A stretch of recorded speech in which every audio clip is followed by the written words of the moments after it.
अस्सलाम वालेकुम। तो जो हमारा आज का टॉपिक है ना, वो जो स्प्रिंग कांस्टेंट हमने पढ़ा था, ठीक है, उसके सीरीज़ और पैरेलल कम्बिनेशन से मुतल्लिक है, ठीक है।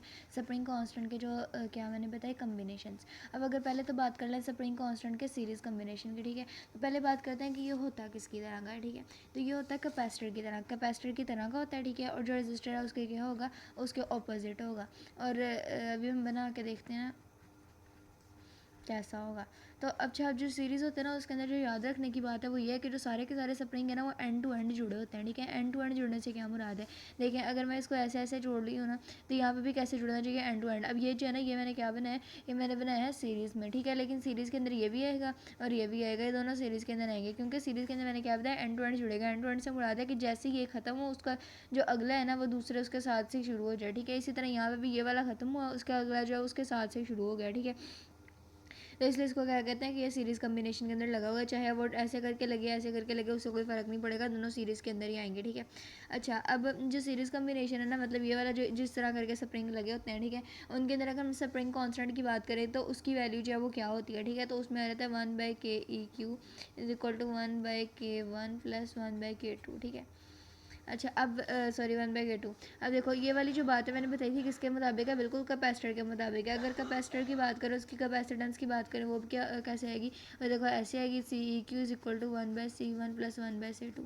तो मतलब ये कैसे है, बिल्कुल वैसे ही जैसे सीरीज़ में कैपेसिटर लगा होता है, ठीक है। इसी तरह अगर रजिस्टर की बात करें तो मैंने क्या बताया था कि जो रजिस्टर है वो स्प्रिंग कॉन्स्टेंट के बिल्कुल उल्टा होगा, ठीक है। तो वो इस तरह आ जाएगा। तो हमें इससे जो है ना सारों के पता लग जाएंगे। बस ये बात याद रखनी है कि जो कैपेसिटर है वो स्प्रिंग कॉन्स्टेंट की तरह काम कर रहा है, ठीक है। अब उसके अलावा बात कर लेते हैं कि जो स्प्रिंग कांस्टेंट है इसके अंदर जो मतलब इक्विवेलेंट स्प्रिंग कांस्टेंट है वो कितना है, मतलब जो स्मॉलेस्ट वैल्यू इससे बड़ा है या छोटा है, किस तरह है, ठीक है। तो जो इसमें स्मॉलेस्ट वैल्यू है ना, उससे भी छोटा आता है, ठीक है। मतलब सबसे छोटी जो वैल्यू है, जैसे अब मैं अगर एग्जाम्पल दूँ तो फर्ज कर लेते हैं इसका जो है ना वो 2 है, ठीक है, और इसका जो है वो 3 है। तो अब अगर इसका जो इक्विवेलेंट स्प्रिंग कांस्टेंट आएगा वो 2 और 3, देखो इन दोनों में सबसे छोटी वैल्यू कौन सी है, 2। तो जो स्प्रिंग कांस्टेंट आएगा ना, इक्विवेलेंट स्प्रिंग कांस्टेंट, वो 2 से भी छोटा होगा। अब हम करके भी देख लेते हैं, 1/2 प्लस 1/3, ठीक है। इसमें पहले तो देखें 1/2 जो है वो आ जाएगा 0.5, ठीक है। और अगर 1/3 देखें तो वो क्या आ जाएगा, वो आ जाएगा 0.3। तो ये हमारे पास टोटल कितना आ जाता है, 0.8। अब हमें लगता है कि 1/2 एक जो है उसका 2 है, ठीक है, और एक जो है उसका क्या है, उसका 3, ठीक है। लेकिन हमारे पास क्या वैल्यू आ रही है, 0.8। और देखो जो स्प्रिंग कांस्टेंट का जब हमें इक्विवेलेंट निकालना है तो वो हमारे पास क्या 1/ke³ है, ठीक है। तो इसलिए उसको निकालने के लिए पहले हमें ke³ को मतलब 1/ke³ को ख़त्म भी करना पड़ेगा, ठीक है। अच्छा, इसके अलावा जो अगर इसके अंदर इक्विवेलेंट स्प्रिंग कांस्टेंट है उसका अगर सिंपल तरीका निकालें तो वो हमारे पास क्या आ जाता है, वो आ जाता है k/n, ठीक है। वो k/n इसकी जो वैल्यू है ना वो आ जाती है। अगर हमने मतलब ये वाला फॉर्मूला तब अप्लाई कर सकते हैं जब सारों के स्प्रिंग कांस्टेंट की वैल्यू सेम है। जैसे अगर इसके मेरे पास 4 है, ठीक है, इसका भी 4 है, तो हमने देखना है इक्विवेलेंट स्प्रिंग कांस्टेंट जो है वो कितना होता है। तो पहले तो हमने यहाँ पे लिखना है n से मुराद है नंबर, कितने स्प्रिंग जो है वो टोटल है, ठीक है। अब मेरे पास यहाँ पे कितने स्प्रिंग हैं, 2 हैं, और जो एक ही वैल्यू है वो क्या है, वो मेरे पास है 4। तो इस जो स्प्रिंग कांस्टेंट की इक्विवेलेंट वैल्यू आएगी वो क्या आएगी, 2 आएगी। और अब हम यहाँ से भी देख सकते हैं कि जो इक्विवेलेंट की वैल्यू आ रही है वो क्या आ रही है, वो जो मतलब जो एक सिंगल है ना, एक इंडिविजुअल है, उसकी 4 है, ठीक है, और जो इक्विवेलेंट की है वो 2 है। यानी जो इक्विवेलेंट की वैल्यू आ रही है ना, वो जो सिंगल स्प्रिंग कांस्टेंट है उससे भी छोटी आ रही है, ठीक है। अच्छा, अब इसके कुछ केसेस हैं वो डिस्कस कर लेते हैं। वो क्या केसेस हैं, उसमें पहले हम फर्ज कर लेते हैं कि जो k1 है ना वो बराबर है k2 के, मतलब स्प्रिंग कांस्टेंट जो है वो सारे क्या बराबर, जैसे यहाँ पे हमारे पास केस था स्प्रिंग कांस्टेंट क्या थे, सारे के सारे बराबर थे। जब स्प्रिंग कांस्टेंट सारे के सारे बराबर होते हैं ना, और दूसरी तरफ से अगर हम फोर्स को भी बराबर कर दें, ठीक है, फोर्स को क्या कर दें बराबर। अब देखो पहले तो हमारे पास क्या चीज़ थी, फॉर्मूला क्या था हमारे पास, F is equal to KX था, ठीक है, ये वाला फॉर्मूला था। अब मैंने क्या कहा कि जो फोर्स है वो भी क्या बराबर होगी, जो स्प्रिंग कांस्टेंट है वो भी क्या बराबर होगी, जो एक्स बचेगा वो भी बराबर हो जाएगा, ठीक है। मतलब जो डिस्प्लेसमेंट है वो भी इसके क्या आ जाएगा, बराबर आ जाएगा। लेकिन ये वाले पास केस कब बनेगा, इस तरह के केसेस तब बनते हैं मतलब अगर हम किसी एक चीज़ को कॉन्स्टेंट रखें ना तो वो एक दूसरे पर डिपेंड करने लग जाएंगे, ठीक है।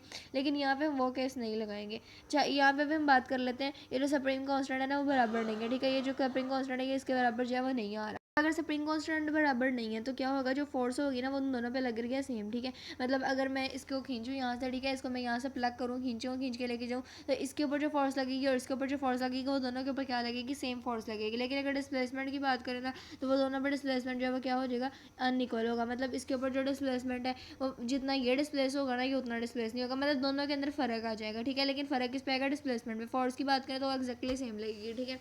लेकिन अगर अब अगर हम इसके बाद इस चीज़ को पढ़ें तो हम ज़्यादा अच्छे से अंडरस्टैंड कर सकते हैं। ये जो स्प्रिंग कांस्टेंट है ना, हमने उसको भी बराबर कर दिया। पहले हमारे पास फोर्स बराबर लग रही थी, ठीक है, जब स्प्रिंग कांस्टेंट बराबर नहीं था। स्प्रिंग कांस्टेंट के बराबर ना होने के बावजूद भी फोर्स जो है वो सेम लग रही थी, लेकिन जब हमने सेम कर दिया तब तो फोर्स भी सेम लगेगी और डिस्प्लेसमेंट भी सेम आ जाएगा, ठीक है।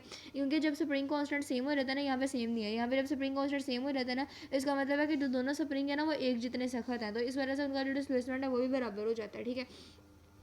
अच्छा, अब देखो यहाँ पे जो है ना स्प्रिंग कांस्टेंट, मतलब अगर हम देखें जो एक्स है, ठीक है, तो वो क्या था, वो बराबर नहीं था, लेकिन जो फोर्स थी वो क्या थी, वो बराबर थी। यहाँ पे जो एक्स है वो बराबर है, लेकिन जो फोर्स है वो भी बराबर है। तो जो एक्स है ना वो एफ के साथ उसका कोई ताल्लुक नहीं बन रहा। हम ये कह सकते हैं कि जो एक्स है वो क्या है, वो इंडिपेंडेंट ऑफ एफ है, मतलब वो उसे एफ से कोई फ़र्क नहीं पड़ रहा, वो अपनी मर्जी से चल रहा है, एफ के मुताबिक नहीं चल रहा, ठीक है। अच्छा, इसके अलावा अब हम बात कर लेते हैं वर्टिकल कम्बिनेशन की, कि वर्टिकल कम्बिनेशन के अंदर क्या बनता है, ठीक है। जो वर्टिकल कम्बिनेशन है उसके अंदर जो स्प्रिंग लगे होते हैं वो कैसे लगे होते हैं, पहली बात ये है, तो वो साइड बाय साइड लगे होते हैं। जैसे हमने पहले इसके अंदर पढ़ा था सीरीज़ के अंदर, वो कैसे लगे होते हैं, एंड टू एंड लगे होते हैं। यहाँ पे कैसे लगेंगे, साइड बाय साइड लगेंगे। साइड बाय साइड मतलब वो एक दूसरे के साथ जुड़े नहीं हुए, एक दूसरे के आगे पीछे लगे हुए हैं, ठीक है। जैसे अब मैं यहाँ पे बताऊँ तो ये क्या है, ये एक साइड बाय साइड लगा हुआ स्प्रिंग है, ठीक है। ये भी साइड बाय साइड मतलब एक दूसरे के साइड पे लगे हुए हैं, एक दूसरे के साथ नहीं लगे हुए हैं, एक दूसरे के किनारों पर नहीं लगे हुए, ठीक है। अच्छा, इसके अलावा अगर मैं यहाँ पे एक और बनाऊँ, ये भी क्या है, ये भी जो है ना पैरेलल कम्बिनेशन के अंदर आ जाएगा, ठीक है। अब ये जो पैरेलल कम्बिनेशन है इसके अंदर अगर हम बात करें कि जो स्प्रिंग कांस्टेंट है उसका इक्विवेलेंट जो है वो कैसे आएगा, ठीक है। तो देखो, जब हमने ये बात की थी ना सीरीज़ के अंदर, तो हमने क्या कहा था कि कैपेसिटर की तरह होता है, ठीक है। अगर कैपेसिटर के पैरेलल की बात करें वो कैसा आ जाएगा, Q is equal to K1 + K2। अब देखो यहाँ पे जो है ना वो दोनों क्या होंगे, ऐड होंगे। ऐड होने के बाद जो वो क्या देंगे, ये जो है ना उसका इक्विवेलेंट स्प्रिंग कांस्टेंट देंगे, ठीक है। तो इससे हमें एक बात पता लग जाती है कि ये दोनों जब ऐड होके इसको दे रहे हैं, जो कि इक्विवेलेंट है वो क्या होगा, वो ग्रेटर होगा इन दोनों से। मतलब जो एक सिंगल स्प्रिंग कांस्टेंट है ना उससे वो क्या होगा, ग्रेटर होगा। मतलब जो सबसे ज़्यादा बड़ा वाला भी होगा ना, जैसे फ़र्ज़ कर लो इसकी वैल्यू 4 है और इसकी वैल्यू 2 है, ठीक है। और 4 जमा 2 करेंगे तो मतलब देखो यहाँ पे फ़र्ज़ करो मैंने 4 लिखा, यहाँ पे 2 लिखा, तो मेरे पास जो कि इक्विवेलेंट की वैल्यू है वो 6 आ गई, ठीक है। अब अगर 6 आ गई तो सबसे बड़ा वाला कौन सा स्प्रिंग कांस्टेंट था, 4, ठीक है। लेकिन जो के इक्विवेलेंट है उसकी वैल्यू सबसे बड़े वाले से भी क्या आई है, ज़्यादा आई है, ठीक है। तो ये क्या होते हैं, लार्जेस्ट के से भी ज़्यादा आती है स्प्रिंग कांस्टेंट के इक्विवेलेंट की वैल्यू, ठीक है। इसका जो पहला केस है ना उसमें हम ये फ़र्ज़ कर लेते हैं कि जो स्प्रिंग कांस्टेंट है वो उनका क्या बराबर नहीं है, ठीक है, सेम नहीं है स्प्रिंग कांस्टेंट। स्प्रिंग कांस्टेंट से मुराद होता है स्टिफनेस, मतलब जो उनके अंदर सख्त होना है ना स्प्रिंग का, वो बराबर नहीं है। मतलब ये जो है वो शायद नरम है और ये वाला जो है ना वो सख्त है, तो इस तरह की बात हम कर सकते हैं, ठीक है। तो जब जब वो पैरेलल के अंदर लगे और स्प्रिंग कांस्टेंट जो है वो बराबर नहीं है, तो जो फोर्स है ना वो बराबर नहीं आ रही होती। लेकिन जब हम सीरीज़ के अंदर बात करें तो हम कह रहे थे स्प्रिंग कांस्टेंट बराबर नहीं है, तो फोर्स जो है वो सेम लग रही थी। जैसे मैं यहाँ पे बताती हूँ, यहाँ पे लिखा था हमने, ठीक है। तो यहाँ पे जो है वो क्या है, यहाँ पे जो है स्प्रिंग कांस्टेंट वो बराबर नहीं है, लेकिन जो फोर्स है वो फिर भी फोर्स है वो भी क्या हो जाती है, वो भी बराबर नहीं रहती, ठीक है। जैसे अगर मैं इसको ये वाली चीज़ को पकड़ के खींचूँ, इधर को खींचूँ, ठीक है, तो इन दोनों का स्प्रिंग कांस्टेंट है वो बराबर नहीं है, ठीक है। तो इनके ऊपर जो फोर्स लगेगी वो भी बराबर नहीं होगी, सारी बात है। ये ज़रा सॉफ्ट है तो इसके ऊपर जो फोर्स है वो ज़्यादा लग जाएगी, ये वाला सख्त है तो इसके ऊपर फोर्स कम लगेगी। तो जो स्प्रिंग कांस्टेंट है अगर वो बराबर नहीं है तो पैरेलल के अंदर फोर्स भी बराबर नहीं लगी होती। लेकिन अगर डिस्प्लेसमेंट की बात करें तो वो इन दोनों का जो डिस्प्लेसमेंट होता है वो क्या होता है, बिल्कुल बराबर होता है एक दूसरे के। मतलब जितना डिस्प्लेसमेंट ये कवर करेगा उतना ही डिस्प्लेसमेंट ये कवर करेगा। लेकिन देखो जो फोर्स है ना वो जो है ना वो डिसाइड नहीं कर रही कि उसने कितना डिस्प्लेसमेंट करना है। मतलब देखो इसके ऊपर जो फोर्स थी वो कितनी लग रही थी, इसके ऊपर फोर्स ज़्यादा लग रही थी, इसके ऊपर फोर्स क्या लग रही थी, थोड़ी लग रही थी, ठीक है। लेकिन इसके बावजूद क्या है, दोनों ने डिस्प्लेसमेंट सेम कवर किया, मतलब जो डिस्प्लेसमेंट है वो फोर्स पर डिपेंड ही नहीं कर रहा, ठीक है। और जो हमारे पास स्पेशल केस है वो ये होता है कि अगर स्प्रिंग कांस्टेंट है वो क्या हो जाए, बराबर हो जाए, ठीक है। मतलब स्प्रिंग कांस्टेंट दोनों का क्या हो जाए, बराबर हो जाए, तो फिर क्या होगा, जो फोर्स है वो देखो पहले वो सेम नहीं लग रही थी, लेकिन जब स्प्रिंग कांस्टेंट जो वो बराबर होगा तो फोर्स क्या हो जाएगी, सेम हो जाएगी, ठीक है। और साथ में जो डिस्प्लेसमेंट है वो भी क्या हो जाएगा, सेम हो जाएगा। ये हमारे पास होता है स्पेशल केस किसका, पैरेलल का। अब हम ग्राफ डिस्कस कर लेते हैं। वो है हमारे पास एक रिस्टोरिंग फोर्स है एक तरफ, ठीक है, दूसरी चीज़ है हमारे पास एक्स। अब देखो जो रिस्टोरिंग फोर्स और एक्स है ना उसके दरमियान हमने क्या रिलेशन बनाया था, तो हमारे पास है F R is equal to -KX ये बना था। अब जो के है उसको तो कांस्टेंट है तो हम सीधा सीधा इसको इस तरह लिख लेते हैं -X, ठीक है। मतलब अगर एफ आर एक तरफ है, ठीक है, तो एफ आर जो है वो पॉजिटिव होगा। जो एक्स है देखो अगर हम रिस्टोरिंग फोर्स को बढ़ा देंगे तो जो डिस्प्लेसमेंट होगा वो भी ज़्यादा होगा, ठीक है। लेकिन जो वो डिस्प्लेसमेंट ज़्यादा होगा वो ऑपोजिट डायरेक्शन के साथ आ रहा है, ठीक है। अगर हम इसका ग्राफ बनाना चाहें तो हम वो कैसे बनाएंगे, ठीक है। तो अब देखो जो एक तरफ है वो क्या चीज़ आनी चाहिए, पॉजिटिव, और दूसरी तरफ क्या चीज़ आनी है, नेगेटिव आनी है। तो इसके लिए हम कौन सा क्वाड्रेंट जो है वो चूज़ करेंगे वो देखना है पहले। हम चूज़ करेंगे दूसरा और चौथा क्वाड्रेंट, ठीक है, दूसरा वाला और चौथा वाला। अब देखो जो पहला वाला है ना उसके अंदर यहाँ पे ये वाली कौन सी है, वाई वाली वैल्यू, ये वाली कौन सी है, एक्स वाली वैल्यू, ये दोनों होती हैं पॉजिटिव, ठीक है। लेकिन अगर यहाँ पे बात करें तो ये देखो ये जो वाई है ये क्या है, ये हमने बताया पॉजिटिव था भी, ठीक है, तो वाई पॉजिटिव है। लेकिन अगर एक्स की बात करें तो वो क्या होगी, वो नेगेटिव होगी। तो हमारा काम क्या हो गया, हमें चाहिए था एक तरफ पॉजिटिव और एक तरफ नेगेटिव चाहिए था, तो इसलिए हम सेकंड क्वाड्रेंट को चूज़ करेंगे, ठीक है। अब अगर यहाँ पे बात करें तो ये जो एक्स है ये क्या था, नेगेटिव था, और ये जो वाई होता है ये भी नेगेटिव होता है। तो हम देखो जो सेम सेम साइन वाले ना हम उस वाले क्वाड्रेंट को चूज़ नहीं कर सकते, क्योंकि हमारे पास जो हमने चीज़ लेनी है वो हमारे पास है ही अपोजिट साइन में, ठीक है। अगर यहाँ पे बात करें तो यहाँ पे जो एक्स है वो किसके अंदर है, पॉजिटिव साइन के अंदर, और ये जो वाई है ये किसके अंदर है, नेगेटिव साइन के अंदर, इसलिए हम ये वाला क्वाड्रेंट और ये वाला क्वाड्रेंट दोनों चूज़ कर सकते हैं, ठीक है। अब अगर मैं इस तरह यहाँ पे ड्रा करूँ लाइन, सॉरी यहाँ पे नहीं होगी, बिल्कुल सेंटर से अगर उसके जाए, ठीक है, तो ये जो मेरे पास ये कौन सी चीज़ है, ये मेरे पास हो जाएगी रिस्टोरिंग फोर्स, ठीक है। और ये जो इसके यहाँ पे सेंटर पर लाइन होगी वो कौन सी होगी, वो होगी डिस्प्लेसमेंट।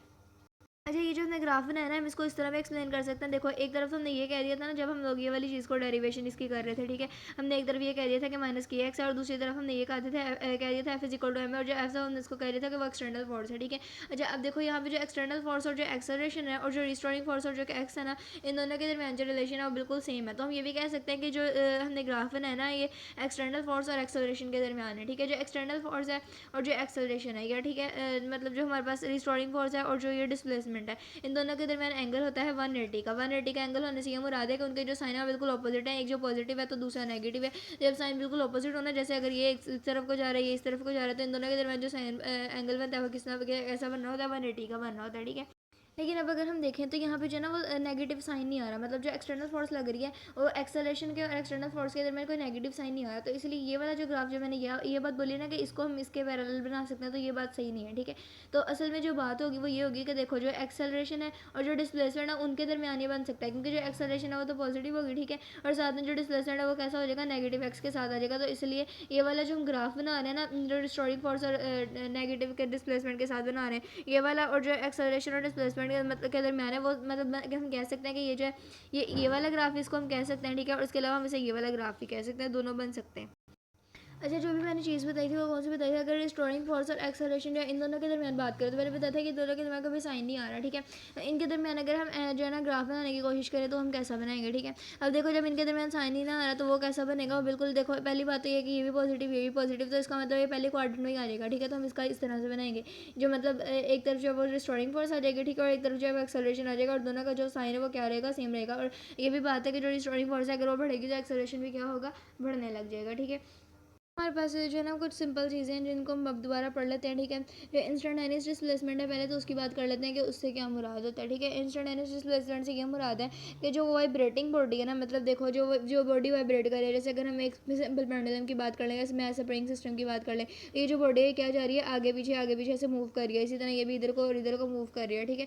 तो जो वाइब्रेट कर रही है ना, ये अगर मेन पोजीशन से किसी भी पॉइंट पे जो अगर हम इसकी बात करेंगे ना वो उसका इंस्टेंटेनियस डिस्प्लेसमेंट है। मतलब फर्ज करो मैंने सेकंड इंस्टेंट की बात की, तो उसके अंदर इसका जो डिस्प्लेसमेंट होगा उसको हम क्या कहते हैं कि वो इंस्टेंटेनियस डिस्प्लेसमेंट है। फर्स्ट इंस्टेंटेनियस की बात की वो भी इंस्टेंटेनियस डिस्प्लेसमेंट है, ठीक है। अच्छा, इसके अलावा हम बात कर लेते हैं एम्पलीट्यूड की। जो एम्पलीट्यूड है उससे मुराद होता है मैक्सिमम डिस्प्लेसमेंट। जैसे अब हम इसका अगर सिंपल पेंडुलम की बात करें, उसका पता है कि इसने मैक्सिमम इस पॉइंट तक आना है, उसके बाद इसने वापस जाना है, फिर इसने इधर आना है, तो इसका जो मैक्सिमम डिस्प्लेसमेंट है वो ये पॉइंट है, ये पॉइंट है, मतलब ये इधर तो नहीं ना आ रही, ठीक है। तो वो जो ये वाला जो पॉइंट है ये इसका क्या है, ये इसका मैक्सिमम डिस्प्लेसमेंट, जो मैक्सिमम डिस्प्लेसमेंट उसको क्या कहते हैं, एम्पलीट्यूड कह देते हैं, ठीक है। वाइब्रेशन की बात करते हैं, वाइब्रेशन से मुराद होता है एक कंप्लीट राउंड ट्रिप। एक कंप्लीट राउंड ट्रिप वो कैसे पूरा होता है, ठीक है। पहले ये जाए मीन से एक्सट्रीम की तरफ, ठीक है, मीन पोजीशन से किसकी तरफ जाए, एक्सट्रीम पोजीशन की तरफ जाए, ठीक है। जो एक्सट्रीम पोजीशन है उससे ये दोबारा किसकी तरफ आएगा, मेन पोजीशन की तरफ आएगा, और जो मेन पोजीशन है उससे ये दोबारा किसकी तरफ जाएगा, एक्सट्रीम पोजीशन की तरफ जाएगा।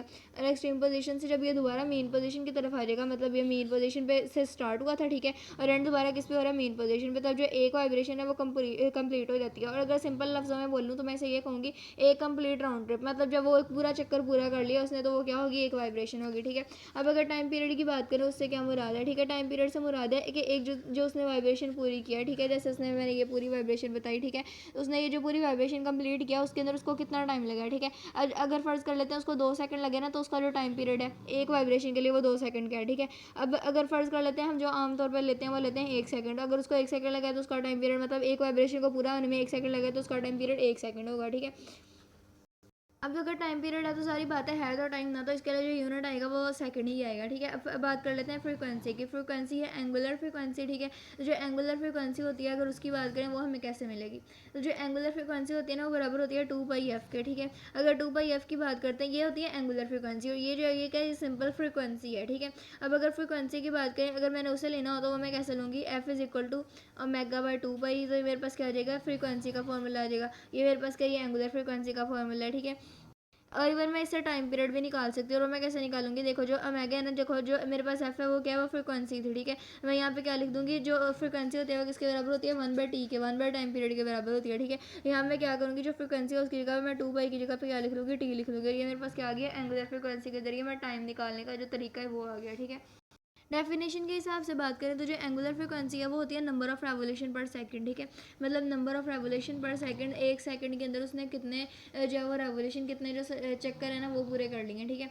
अच्छा, अब अगर यूनिट की बात करें तो जो फ्रीक्वेंसी है, जैसे हमने टाइम पीरियड की बात की थी और हमने कहा कि जो टाइम पीरियड है उसका उसको अगर इन्वर्स कर दे रहे तो फ्रीक्वेंसी आता है। तो टाइम पीरियड का यूनिट था सेकंड, तो जो फ्रीक्वेंसी है उसका यूनिट क्या आ जाएगा, उसका यूनिट आ जाएगा पर सेकंड, साइकिल पर सेकंड, ठीक है। और इसके अलावा जो है हमें पता है सबसे ज़्यादा मशहूर ज़माना हर्ट्ज़ आ जाएगा, ठीक है। अच्छा, अब अगर एंगुलर फ्रीक्वेंसी का यूनिट की बात की जाए तो वो क्या आएगा, सारी बात है इसके अंदर जो है सर्कुलर मोशन इन्वॉल्व हो गई है, ये सर्कुलर मोशन की प्रॉपर्टी है, तो इसके लिए क्या आ जाएगा, रेडियन पर सेकंड आ जाएगा।